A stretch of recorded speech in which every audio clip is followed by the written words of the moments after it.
Oi, tudo bem? Nesse vídeo a gente vai falar um pouco sobre exceções do octeto e nova representação das ligações sem a ligação covalente da ativa. Para falar desse conteúdo é importantíssimo que você tenha visto os dois últimos vídeos do Aulas a Mais, que são os vídeos de ligação iônica e metálica e o vídeo de ligação covalente, normal e covalente da ativa. Esse vídeo é uma continuação dos outros dois, portanto é importante que você tenha assistido. Se você já está em dia com esse conteúdo, ótimo, vamos dar sequência aqui com a nossa teoria.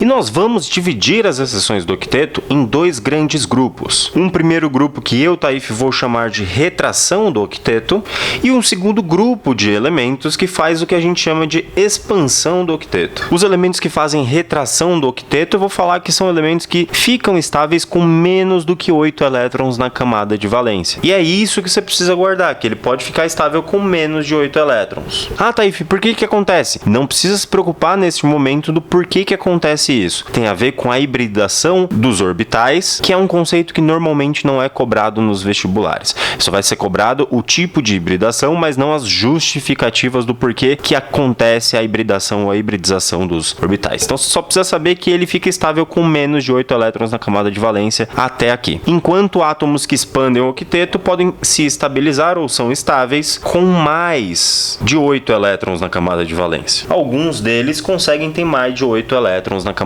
de valência. Eu vou trazer para você dois exemplos sobre retração, depois dois exemplos sobre expansão. E isso vai nos ajudar a direcionar tudo que a gente tem para falar sobre as novas representações sem a ligação da ativa. Nosso primeiro exemplo é o elemento berílio. O berílio é um elemento da família 2A e tem sua distribuição eletrônica, retomando os conceitos de distribuição eletrônica, como sendo um S2, 2S2. Vale lembrar que esse S2 ele é alcalino terroso, ou seja, a família 2A é a família dos alcalinos terrosos, e que ele tem, portanto, 2 elétrons na sua camada de valência. A partir de agora, você vai assumir aqui e aceitar que o berílio aceita estabilizar-se com 4 elétrons na camada de valência. Portanto, o berílio é um caso de retração do octeto que fica estável com 4 elétrons na CV. Taif, por que isso acontece? De novo, não precisa se preocupar. Tem a ver com a hibridação ou a hibridização dos orbitais eletrônicos, então não precisa se preocupar com essa justificativa agora. Lá na frente, nós teremos um vídeo somente sobre a hibridação e aí você tirará todas as suas dúvidas sobre isso. E exatamente por adquirir essa estabilidade com 4 elétrons na camada de valência é que este berílio, já tendo 2 elétrons na sua camada de valência, forma a estrutura BeH2. Perceba que ele é uma exceção muito grande porque ele é formado através de ligações covalentes entre hidrogênio e metal. Portanto, ele é uma exceção à regra das ligações covalentes que a gente falou na aula passada. Não se esquece que essa fórmula condensada nós chamamos de fórmula molecular. O que acontece é que o berílio ele tem 2 elétrons na camada de valência e os hidrogênios só possuem 1 elétron na camada de valência. Estão todos aqui representados. E devido à nossa hibridação de orbitais, nós percebemos que esta ligação compartilhando um par de elétrons e esta também estabiliza o berílio, e se está representando os elétrons da ligação é fórmula de Lewis, e quando eu represento essa fórmula de uma maneira mais condensada, eu tenho a formação da fórmula estrutural do BeH2. Essa estrutura existe, essa estrutura mostra que o berílio fica estável com 4 elétrons na camada de valência. Quando eu tenho menos elétrons do que os 8 na camada de valência, ele é então uma retração do octeto. Vamos seguir para o segundo exemplo, que é o exemplo do boro. O boro aqui é da família 3A, portanto já termina a sua distribuição eletrônica em P, sendo então um S2, 2S2, 2P1. E devido à hibridação dos orbitais, o boro consegue ficar estável com 6 elétrons na camada de valência. Isso mesmo, 6 elétrons na camada de valência. E se ele fica estável com 6 elétrons na camada de valência, ele forma estruturas como esta daqui exemplificada, o BF3, que na forma mais condensada possível é chamada de fórmula molecular, que mostra os componentes da molécula. Se eu abrir a estrutura para ver o que de fato acontece com o boro e com os elementos periféricos, que no caso todos são flúor, eu percebo exemplo, que eu tenho o boro com seus 3 elétrons da camada de valência e o flúor com 7 elétrons, adquirindo estabilidade ao conectar-se com o boro. Essas ligações vão acontecer através do compartilhamento dos elétrons, formando as nossas ligações covalentes simples. Essa fórmula é a fórmula de Lewis e a fórmula estrutural representa as mesmas coisas, porém sem representar os elétrons e sim as barrinhas com as ligações. Fórmula estrutural. Ou seja, esses são os casos em que eu posso ter estabilidade com menos do que 8 elétrons na camada de valência, seja com 4, seja com 6 elétrons na camada de valência. Vamos para o terceiro exemplo agora para falar sobre expansão do octeto. No terceiro exemplo eu quero falar sobre o elemento fósforo, que também é um elemento da família 5A. Por praticidade eu vou te adiantar que o fósforo tem distribuição eletrônica terminada em 3s2, 3p3. E também vou adiantar para você que o fósforo é um dos casos de expansão do octeto que fica estável com 10 elétrons na camada de valência. Isso mesmo, 10 elétrons na CV. E aí a situação fica um pouco mais estranha. Também tem a ver com a hibridização dos orbitais que a gente vai falar num vídeo futuro. Mas para falar no fósforo, já que ele fica estável com 10 elétrons na camada de valência, pensa na seguinte estrutura, PCl5, que é uma estrutura que acontece na natureza, que está presente na natureza, que é o fósforo ligado a 5 cloros. Essa fórmula me mostra a molécula, me mostra o composto molecular, portanto é fórmula molecular. E o que acontece com esse fósforo de fato é que eu tenho um fósforo com 5 elétrons na camada de valência e disposto então a compartilhar todos esses 5 elétrons, cada elétron com um cloro diferente, já que cada cloro possui 7 elétrons em sua camada de valência. E aí depois de suar bastante e desenhar todos os elétrons da camada de valência, você vem aqui e representa as ligações simples e covalentes sendo formadas, e lembre-se que se eu mostrei os elétrons eu estou falando de fórmula de Lewis. Então o que nós temos, transferindo isso para uma representação um pouco mais facilitada, o que nós percebemos é uma estrutura mais ou menos assim, cloro para 5 lados diferentes. E se eu estou mostrando a estrutura, estou falando de fórmula estrutural. E essa é a fórmula do PCl5 estável com 10 elétrons na camada de valência. Ah, Taif, mas não tem ligação dativa? Não tem dativa, porque todos os elétrons são compartilhados e possuem 2 donos inicialmente. Cada elétron do fósforo, perceba que foi compartilhado também com 1 elétron do cloro para cada um deles. Então, não existe ligação dativa, porque o compartilhamento é feito com um elétron de cada um dos elementos. E para finalizar com um quarto exemplo, para você ficar satisfeito com as expansões do octeto, vamos falar do composto envolvendo enxofre. E o enxofre é um elemento da família 6A, portanto tem 6 elétrons na camada de valência. Para adiantar sua vida, eu vou falar que o enxofre termina a distribuição eletrônica em 3s2, 3p4, e que por isso, através da hibridização dos orbitais, ele consegue ficar estável com 12 elétrons na camada de valência. E que por ficar estável com 12 elétrons na camada de valência, ele tem a capacidade de formar a estrutura SF6. Sim, um enxofre com 6 flúors. Essa estrutura, se me mostra a molécula, chamamos de fórmula molecular. Mas se eu quero entender o que acontece com o enxofre e com todos os flúors olhando para os elétrons, eu preciso me preocupar com a nossa fórmula de Lewis. E olhando para a fórmula de Lewis, eu sei que o enxofre tem 6 elétrons na camada de valência e que o flúor tem 7 e que, portanto, está tudo aqui representado. E as ligações foram todas formadas. E se eu for representar de maneira um pouquinho mais simplificada, eu tenho a fórmula estrutural, com flúor para 6 lados diferentes da minha estrutura. Essa é a estrutural. E assim a gente fala de todas as possibilidades, tanto de retração do octeto quanto de expansão do octeto. Então, se aparecer algum caso de retração do octeto,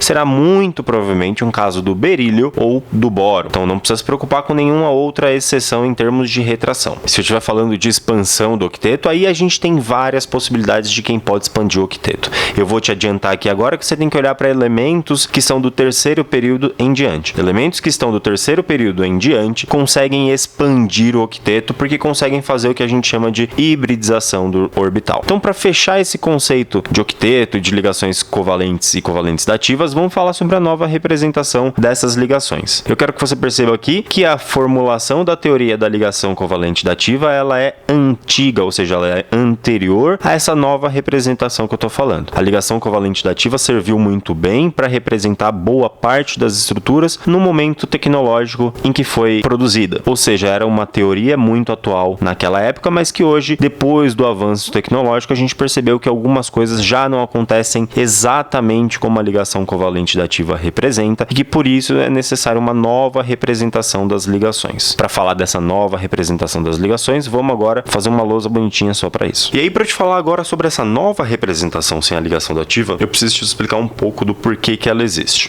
Bom, atualmente, olhando as ligações e olhando a natureza dessas ligações, os químicos perceberam que a ligação covalente, depois de formada, não tem diferença absolutamente nenhuma se foi proveniente de um compartilhamento no qual os elétrons eram de ambos os átomos, ou se foi um compartilhamento no qual os elétrons eram somente de um átomo só, ou seja, de uma ligação dativa. O que eu quero te dizer é que depois da ligação estabelecida, não tem nenhuma diferença entre covalente normal e covalente dativa. A estrutura é exatamente a mesma, a ligação é exatamente a mesma, a distância entre os átomos é exatamente a mesma. Ou seja, para a natureza não tem diferença se é ligação covalente normal ou dativa. E aí, a partir disso, nós vamos estudar sobre como representar, então, sem considerar a dativa, já que para a natureza a gente não faz essa consideração. E por que essa representação nova é tão importante? Porque alguns dos vestibulares não aceitam mais a representação com ligação dativa, não aceitam mais a representação antiga. Então eu vou te mostrar aqui casos da representação antiga e da representação nova para que você possa, nesses vestibulares, saber qual é essa nova representação. E eu te aconselho a olhar os editais das provas para saber em qual prova você pode aplicar qual teoria. Te adianto que, de preferência, aplique sempre a representação mais atual, sem a ligação dativa. Com ela, você garante que você não vai errar e você vai estar sempre mais atualizado possível. Não tem como o vestibular te dar uma nota menor porque você fez essa representação. Então, beleza, sem muito mais enrolação, vamos aqui para 4 exemplos sobre representação sem dativa e eu vou retomar exatamente os mesmos 4 exemplos que eu usei na aula de covalente dativa, ou seja, os 4 exemplos que eu usei para mostrar a dativa, eu vou mostrar aqui o novo caso dos mesmos 4 exemplos sem a ligação dativa.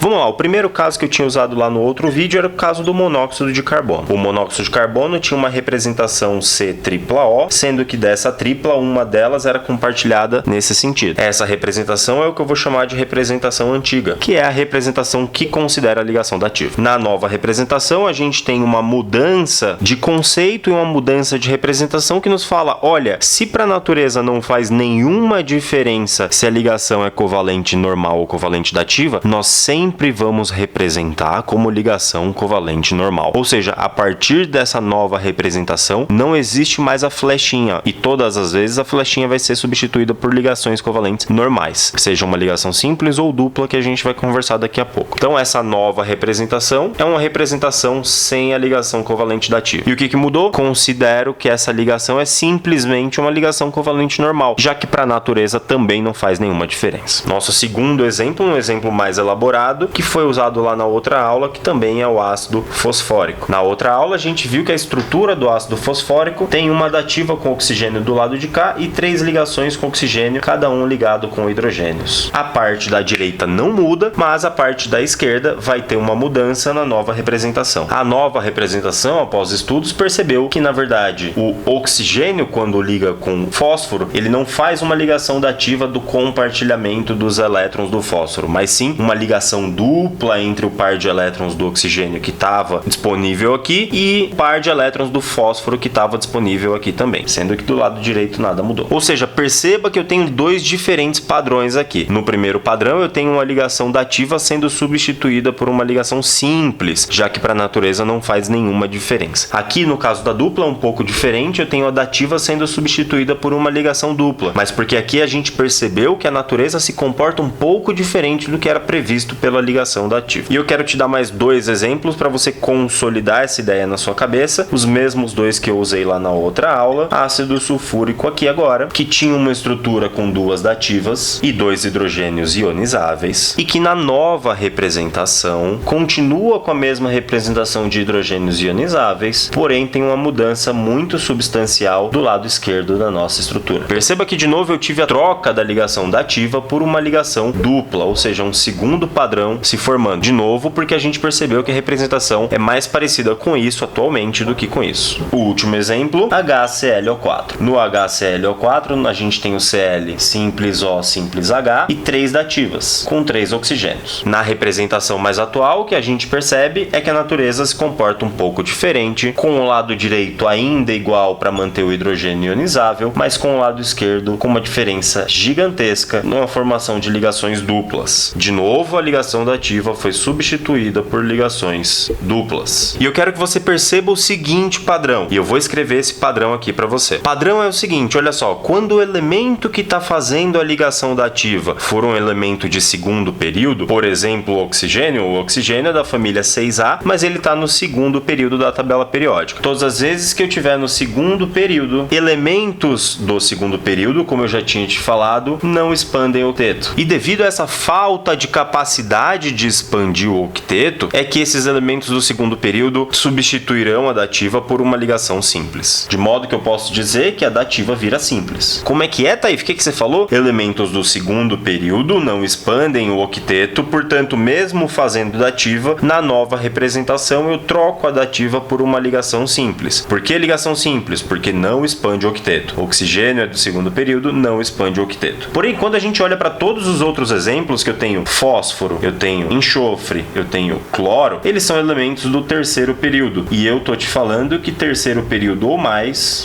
no sentido de quarto período, quinto período, sexto período, aí esses elementos eles já conseguem expandir o octeto. Lembra do fósforo? O fósforo conseguia ficar estável com 10 elétrons na camada de valência. Portanto, ele já tinha os seus 6 elétrons do lado de cá, 7, 8, 9, 10, estável com 10 elétrons na camada de valência na nova representação da dativa. Enxofre conseguia ficar estável com 12 elétrons na camada de valência porque era da família 6A e porque também é do terceiro período e pode expandir o octeto. Portanto, o enxofre tinha 1 a 2, a gente estava falando que ele fazia o octeto na dativa, mas na verdade, como ele pode expandir o octeto, ele tem 1, 2, 3, 4, 5, 6, 7, 8, 9, 10, 11, 12, portanto 12 elétrons na camada de valência, porque ele expande o octeto. E por último, o cloro, na mesma linha de raciocínio, o cloro que também está no terceiro período da tabela periódica, também tinha 3 dativas numa representação que respeitava o octeto, mas na verdade a natureza não precisa respeitar o octeto, porque o cloro expande o octeto, ficando aqui com 14 elétrons na camada de valência. E perceba que todas as ligações que eram dativas no cloro viraram duplas, do mesmo jeito que no enxofre e do mesmo jeito que no fósforo. Então perceba que por padrão, elementos do terceiro período em diante que são capazes de expandir o octeto, a nova representação considera que a ligação dativa deve ser substituída por uma ligação dupla. Aí sim você respeita a expansão do octeto para todos os elementos. E assim a gente termina a nossa parte teórica de expansão do octeto, retração do octeto e representação sem ligação dativa. Espero que você tenha gostado. É uma aula que tem bastante exemplo, porque é uma aula bastante visual, você precisa ver o que está sendo feito e consolide tudo isso com exercícios. Não esqueça de fazer os exercícios. Se você gostou disso daí, muito obrigado, se inscreve no canal, ativa o sininho das notificações para continuar acompanhando nossas aulas. Tchau!